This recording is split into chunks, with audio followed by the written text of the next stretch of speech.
I fell in love with Nancy's voice long before I met her as a human being. My friend David Friedman would send over demo tapes of songs that he wanted me to consider, and I'd always fall in love first with this voice I would hear singing the wonderful David Friedman songs. And I asked him who it was, and he said, it's a young lady named Nancy LaMott, and she's been working at this business for years and years and years, and finally she's getting her start. And I said, this woman is going to be a huge star. She never had her chance, but her music will live on. That's so true. Welcome back to QVC, and right now I'd like to introduce you to a gentleman who not only writes songs for Kathie Lee Gifford, but also for Nancy LaMott, wrote songs for Diana Ross, really did an incredible job of orchestrating and directing the orchestra for several of the Disney animation movies, such as Pocahontas, Beauty and the Beast, Aladdin. Also on Broadway, he has directed the orchestra for the Broadway Beauty and the Beast. He is an incredible man. Welcome, David Friedman. Hi, it's nice to be here. How are you? I'm fine. Great to have you here. Thanks. You really have incredible credentials to your name and all the things you've been doing for years. But the reason you're here tonight is really to bring to all of us across America music that, as you told me, a lot of people can't get anymore, and really is music that everyone should have, and that's the music of Nancy LaMott. Yes, yes. She's a great woman, and I wanted you to tell everybody a little bit about her. Well, I think I'm not exaggerating in saying that Nancy was perhaps one of the greatest cabaret singers who ever lived. Mm-hmm. And in the 1980s in New York, everybody knew who she was, and you'd go see her and you'd be thrilled and moved, and she was so honest and straightforward. And everyone would say, why isn't she a star? Why is she not this huge star? And the reason she was not a huge star is basically because she had chronic illness all her life. She had Crohn's disease, which is a serious bowel disorder which just makes you sick, and you can't eat, and you have arthritis, and you have all... So she was constantly, while she was charming audiences and people were loving her, she was in the hospital and paying medical bills and sick and all that. And I knew her all these years as a fan, and in 1990 I walked up to her and I said, you know, you should make albums. And she said, yeah, but who's going to make them? And I said, well, I will.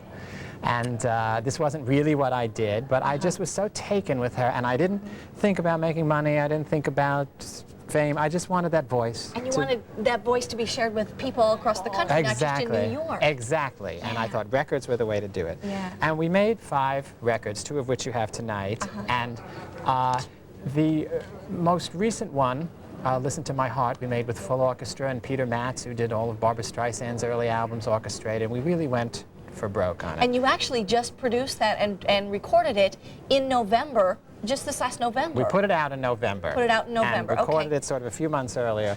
Yeah. And as we were, Nancy was the first album we took into a store, and she said, hi, I made this, would you take this? And they took 8 of them, but they played them in the store. And in recent years, Nancy's albums have been in the top 10 in major record stores. In fact, on that note, we want to listen to one of the songs. Take a listen to. And this is actually Nancy performing on videotape. This is Listen to My Heart that we were just talking about. And the good news is that on one day's notice, Nancy LaMott has learned Listen to My Heart, and she's going to sing it for you. Nancy LaMott.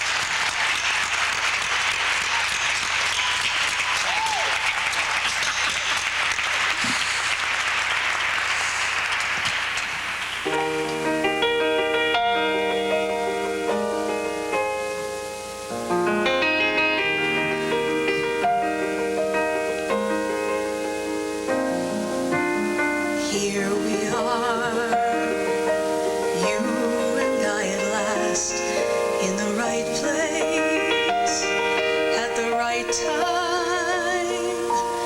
Every dream I've dreamed has come to pass, 'cause you're right here, and you're all mine. I can't believe the years of holding back are through, and I can finally share what's in my heart with you. Listen,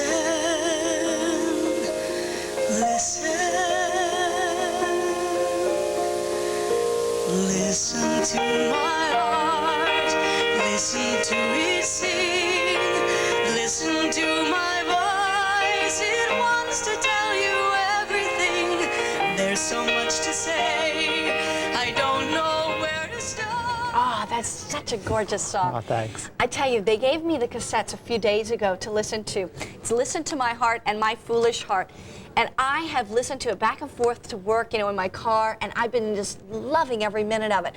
And I mean, and being a singer myself, I really appreciate incredible voices. And she really is. I mean, you know, as I was listening to her even today, I was thinking, you know, this is as close to Barbra Streisand as you can get. A lot of people and I have been think Barbra saying that. Streisand is one of the most incredible singers ever. Me too. And Nancy LaMott is so wonderful. One is called Listen to My Heart, and that's the one that was just made actually in November, or just, you know, released last November. And then the other one is called My Foolish Heart, which was released back in 1993, and also an incredible album. I've listened to both of them. We're going to take a quick phone call. It's E5400. I tell you honestly, this is music that you will listen to around the house during the day, in your car. You can listen to it at the office, in your office. If you want to just relax, it's really incredible music. Good evening. You're live on the air with Mary Beth and David Friedman. Who's this, please? My name is Pat, and I'm calling from Fairway, Kansas. Hi, Pat. Say hi to David. Hi, David. Hi, how Pat, are you? how are you? Pat, have you ever heard of Nancy LaMott prior to tonight? Yes, I have.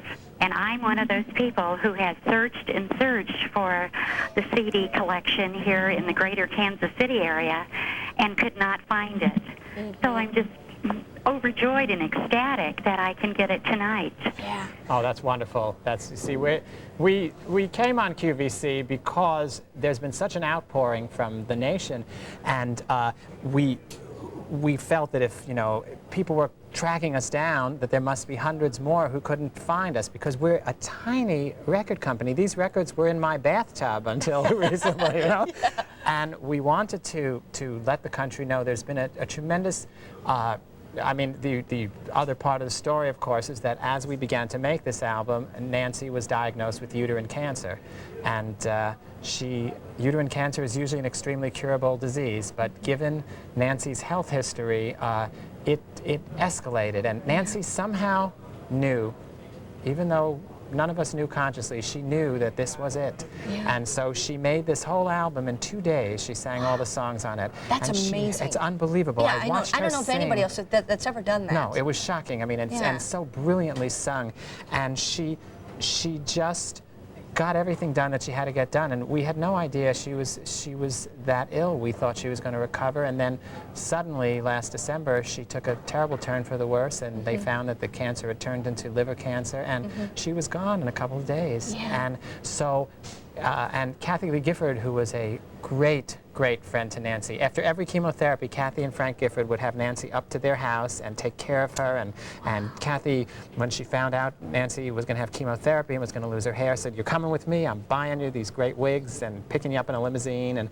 And so Kathy was at the hospital for the last few days and keeping the country informed. And the day Nancy died, I'll never forget, Kathy just broke down on national television. I'll never forget it either. I saw it myself. And she let, it was, Kathy knew Nancy for just a few years and was so in love with her talent that she made it her mission to bring her to the world. And so because the country had seen this, we were getting hundreds of calls a day from people crying, saying, "I never met you, I never met Nancy, but Nancy changed my life when I heard her albums, and where do I get them?" And so Kansas is a perfect place where we've been getting calls, and we know that for every person who calls, there are hundreds of people who've heard her because she is played on the radio all over the country, who wanted to get these records and couldn't find them. And well, Pat, that's why we brought them to QVC, just for you. Well, I appreciate it. I wish there was a way that you could also offer her Christmas album. Well, we've got 5 albums, and maybe there is. We'll see. Maybe we can get that one on QVC. We'll see. I would love that. My son is challenging cancer right now, and we were, I was with him for a month at Sloan Kettering in New York, and that's where I heard about Nancy. This was just the past September, and he too he's just a young man, 29 years old, and I heard of her inspiring story and have searched and searched, and this is a gift, and I thank you. Oh, that's so great. It's very nice. Thank you so much for calling, Pat. You're welcome. And I wish your son the very best. Pat, when you get the albums, my phone number's on them. Give me a call and we'll talk some more, David. okay? I assure you I will. Thank you so much. Thank Bye-bye you. now. I want you to take a listen to a song that I have to tell you, when I heard this in my car yesterday, I said, oh, I love it. And it's called We Can Be Kind. And it was a song written also by David Friedman, sitting right here next to me. Take a listen.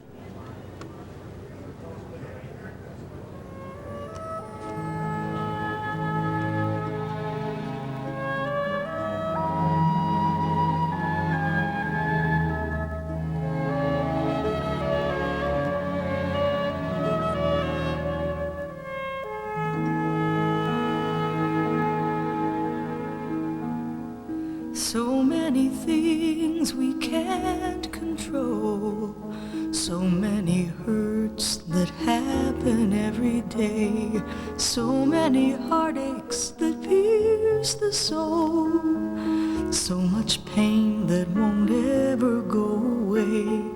How do we make it better?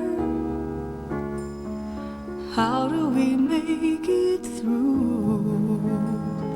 What can we do when there's nothing we can do? We can be kind.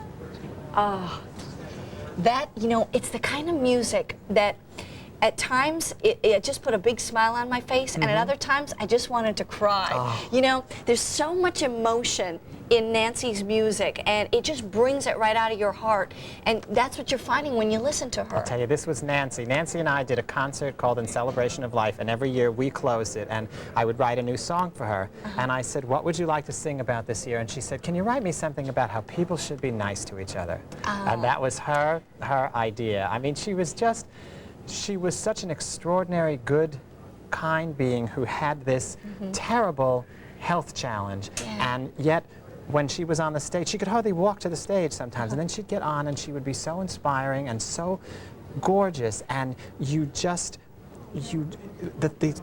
poignant thing about Nancy's life is that this health challenge and her career hitting happened at the same moment. And 2 hours before she died, I mean, I was at the hospital, and before I left, I felt I had two things more to say to her. So I went back into the room, and I told her, first of all, that I loved her, having nothing to do with our work together, just because of who she was. And secondly, I said, I am not going to rest until the whole world hears you sing. And I left and went home, waiting for the call. Now, Nancy had fallen in love 8 months before she died with a wonderful actor named Peter Zapp. And when he lived in Los Angeles, and he came to her side when he heard that she had taken this turn. It was such a shock to everyone. And he asked her to marry him. They had been speaking about that. And the day that she died, he asked her, or he had asked her a while before that. They talked about it, but he asked her to marry him. And she said, no, let's wait till I get out of the hospital. It's too unromantic here. And then it was clear that she was going to die very soon, and he came into the room, turned up the lights, yelled, Nancy! She opened her eyes, and he said, do you want to keep fighting, or do you want to let them make you comfortable? And she said, how long do I have? And he said, very little time. And she said, can they make me comfortable? And he said, yes. And she said, well, are we getting married? So, by the way, I have to interrupt you for just a quick second. The compact discs have just sold out. We have to move on, but I want you to just take 30 seconds to finish the story. Tell everybody how it ended. So they called the priest, our friend Stephen Harris, and he came running in with, he heard he had to come to her bedside, and he came running in with the last rites book. And they said, where are the rings? And he said, the rings. Oops, It's a wedding. ran back and got the wedding book, and Pete put on I'll Be Here With You, which Nancy sang some of it to her, said his vows. They turned to her. She went, yes, yes, yes, yes, yes. She put on the ring. She went, oh. And she died shortly thereafter. So literally got married 2 hours before she had passed everything away. for 45 minutes. She had the love of her life. She had her success. She had her record. She had people who loved her. If time were not an issue, she had a perfect life. I tell you what, you will love her music. We have to move on. David Friedman, thank you so much for coming back. I hope we can bring you back on QVC I'd love to sometime. come back. I'd love to see you again. That would be great. Listen to one of the songs also on the albums. Give us a call. Get the cassettes, because that's all that's left. E5400. afraid. Sleep tight in my arms. I swear you'll be okay. I'll keep you from harm, 'cause I love you and I always will, and you know I'm gonna be true.